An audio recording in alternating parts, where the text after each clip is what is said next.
Lesson 3 was short and precise, where we learned how to change our properties, font, and also to set the camera position for our desired element. Now, this lesson will also be that short. First things first, we are going to learn how to hide elements, and to hide an element, you simply click on the eye icon next to that element. You can find the eye icon right at the bottom left hand corner of that element in the timeline, and click on the eye to hide, and also click on the eye to unhide an element, as we can see.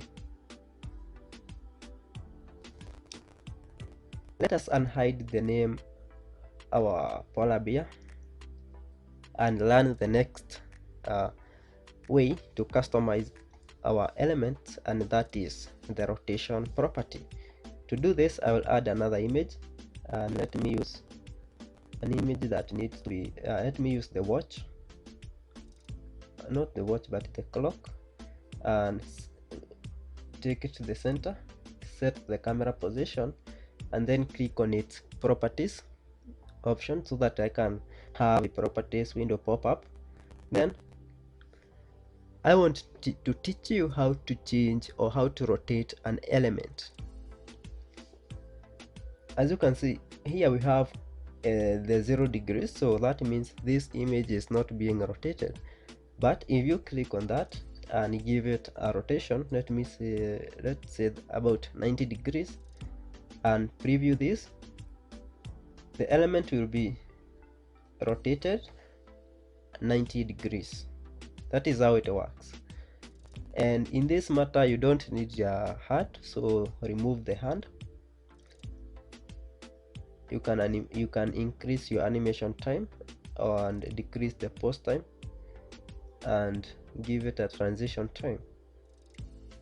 You can also select if you want to have the full color, the outline, or the other options. I like the outline option because it gives me the ability to change the color of my element. This time around, I'm going to choose a red color, that way, and then click the OK button and preview that element itself. As you can see, it is being drawn 90 degrees, as opposed to when we imported it into the canvas, where it was not being rotated in any way. Now that you know how to rotate an element, maybe it's time to learn how to change the hands.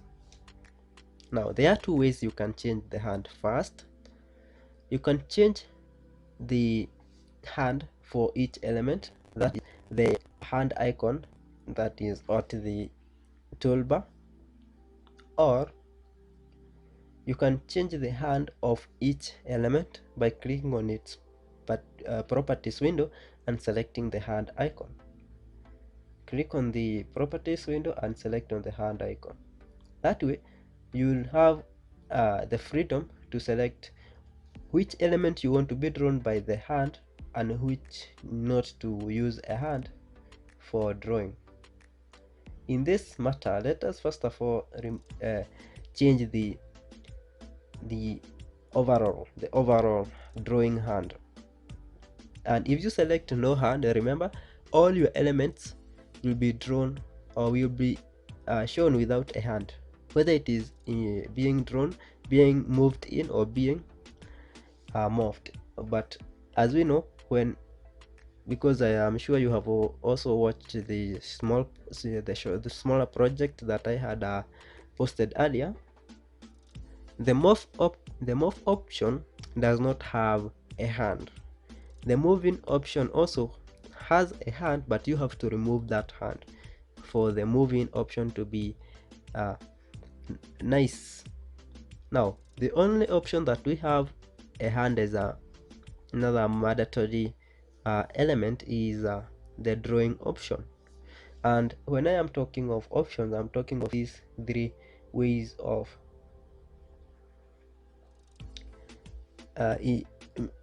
animating or projecting elements to our viewers. Therefore, let us first of all change the hand, and here you can select no hand. I'll select the right-handed hands, the left hand. And when you are connected to the internet, there are other options that you had seen in the project, and you can add your own hand. But this is what I recommend. If you have to add your own hand, it should not be having any text. There should be no text, and also it should not have any labels, so that everything works perfectly. At this juncture, I'll select the left hand and click OK. Now that will be the global hand for each and every element. But if I want to change the hand for a particular element, I will simply click on its properties window and select the hand that I want. I'll remove a hand. That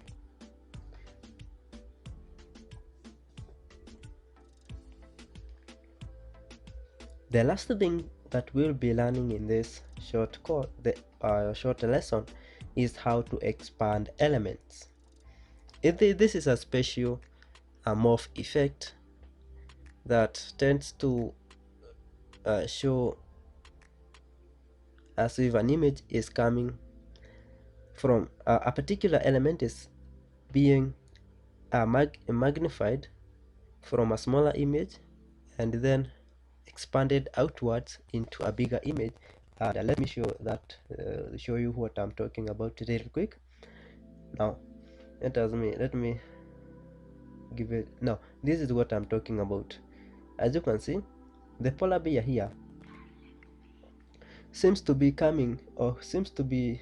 expanded from a smaller polar bear to a larger polar bear, and then rotated 360 degrees.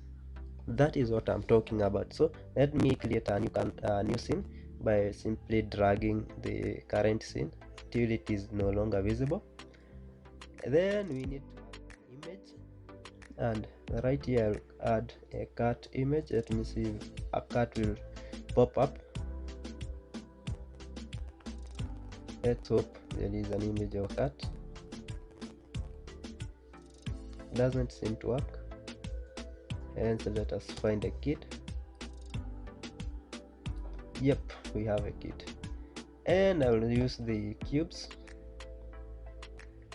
Now this is how we do it. First, we minimize all the animation or all the timing of this first element to 0. So we make it 0, the pose time 0, and the transition time 0, and then we change this from full color to outline and leave it at that. Also remember to remove the hand so that it will not be shown.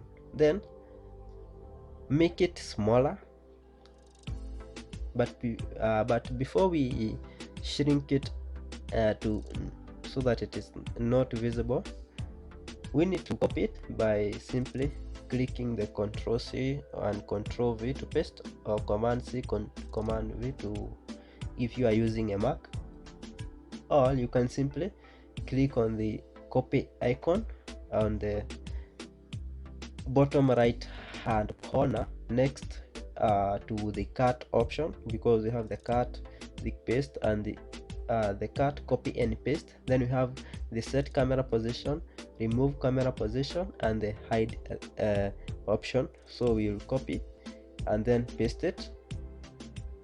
Then we'll drag these two and separate them so that we can be able to identify them in the canvas and also in the timeline. As you can see, since the second one is a copy of the first one, it is not being rendered in any way. It will just be there standing still. So what we need to do is to minimize the first image, that up to that way, I guess. Up to that option it is okay. Then we move on to the next image. Click on the properties option and select the time that we want this to be animated. Let me say, let's select 1.5, and the transition time, you can select from anything from 0.5 to any seconds. It will also remain in outline mode, no hand, and then it will morph from the other three boxes that we had earlier, or from the previous element. Then we'll click OK and drag it so that it is on top of its previous element, that way. Then set the camera position. Always remember to set the camera position before previewing your elements. And since we don't want to preview the entire scribe, we'll simply click on the first element that we have added in this scene and see how it works.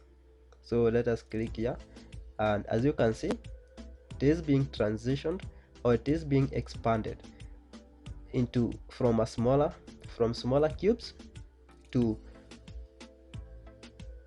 larger or bigger cubes.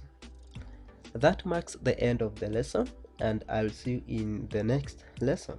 Thank you for being a part of this course, and I really appreciate you joining the course.